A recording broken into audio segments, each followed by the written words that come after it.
To the end of this first lesson, let's talk about the greenhouse covering materials. Any cladding material should fulfill two main criteria: the highest possible light transmission index and the lowest possible heat loss coefficient.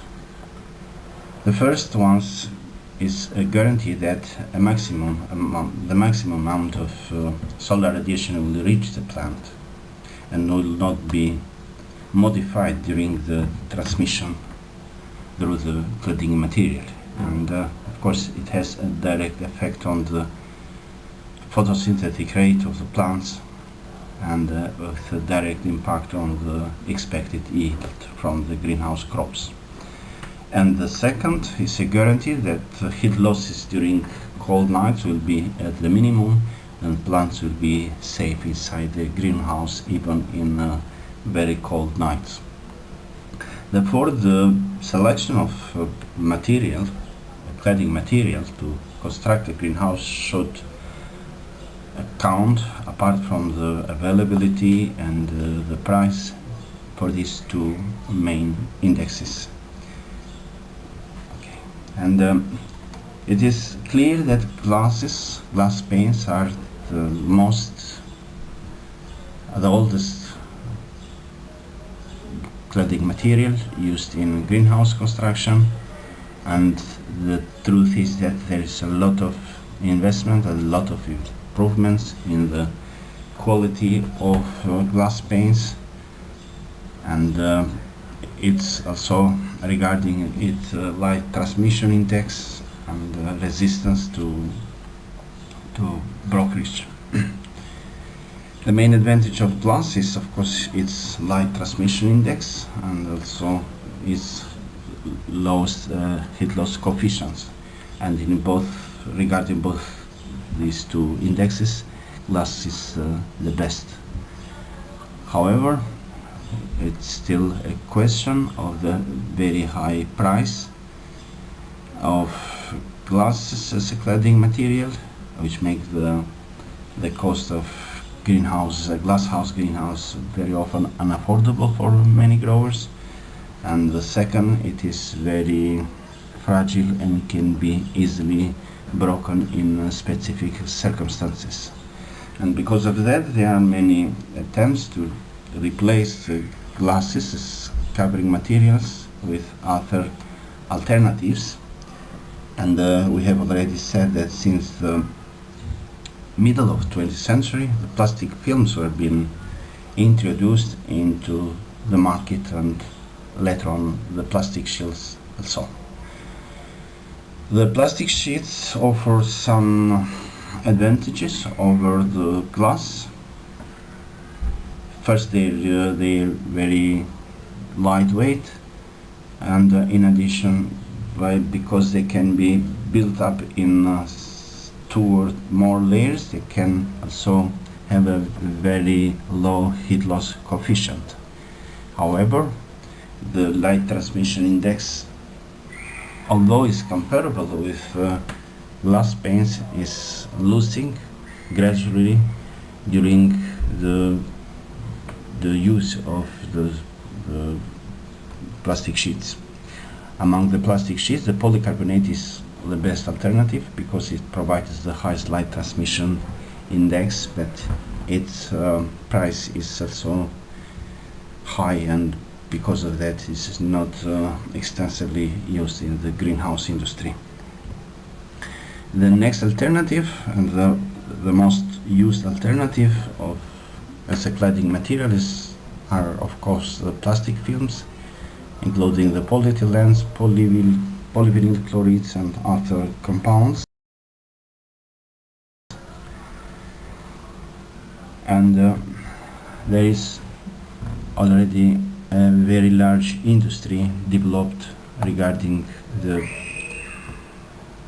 production of plastic films, and the truth is that there are so many significant improvements regarding the physical, optical and thermal properties of the plastic films. Commonly, the plastic films are composed by polymers and additives, The polymers are the basic component, and the additives provide a variety of different properties, including infrared absorption, reflection, light diffusion. And we'll see in following some of these new properties or new qualities of a plastic film might have.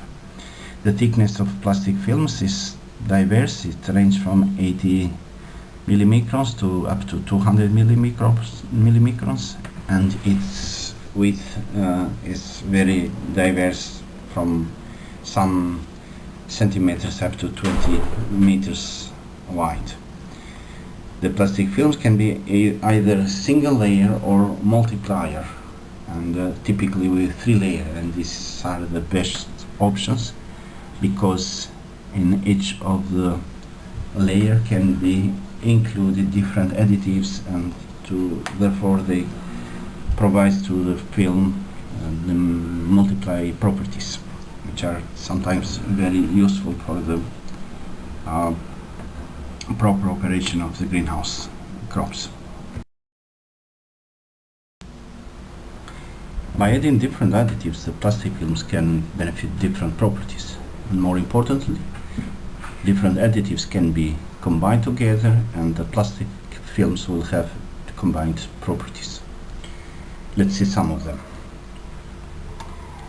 The new plastic films have been developed to increase the percentage of diffuse radiation in the greenhouse, and this results in greater light uniformity, especially in the lower leaves of the plants and with higher yields. Next, since the polymers are poor electricity conductors, they are particularly prone to the accumulation of static electricity, which results in dust attraction, and therefore the accumulation of dust on the layer on the top of the plastic film could significantly reduce the light transmittance, and therefore reduce the physiological rate of the plants. So to reduce the static electricity, some additives might be used, and they help to increase the electrical conductivity of the interior or the surface of the film, and thus contribute to have less dust on the surface of the film. And the next, they are so-called anti-drip films, and the anti-drip additives are able to modify the surface tension of the water and to eliminate the droplets which are created on the inner side of the plastic film, and to form, instead of several individual droplets, a continuous thin layer of water which moves gradually in both sides of the tunnel, and this contributes to significantly increase the light transmittance inside the greenhouse and increase the photosynthetic rate of the plant, but also to reduce the risk of fungal diseases which might develop under the conditions of wet leaves because of droplets drop. The other alternatives are ultraviolet stabilizers and infrared blocking additives. The first are able to absorb the ultraviolet radiation and therefore to protect the polymer molecules. And as a consequence, the films age more slowly, and this is a benefit of farmers to reduce the cost of plastic film removal. And next, we know that the ability of Bemisia tabaci and Franklinella occidentalis to move is associated with ultraviolet radiation, and hence, by using plastic materials that absorb ultraviolet radiation, the direct damage of this pest to plants, and also the incidence of virus disease transmission will be significantly reduced. And the next, infrared blocking additives are used to produce the so-called thermal films, and there are two different categories. And the first,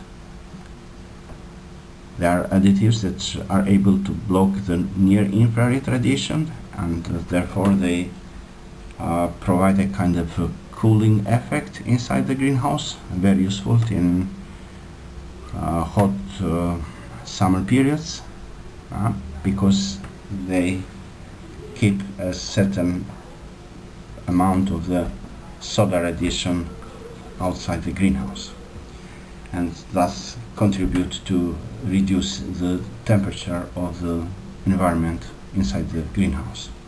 And the second group of thermal films contains additives which are able to absorb the far infrared radiation, which is in fact not caused by the sun radiation, but it is heat transmitted by each heat body in and on the greenhouse. And by blocking this long wave radiation, these films reduce the heat losses in cold, clear nights, and therefore in such a condition they have a kind of warming effect for the environment inside the greenhouse.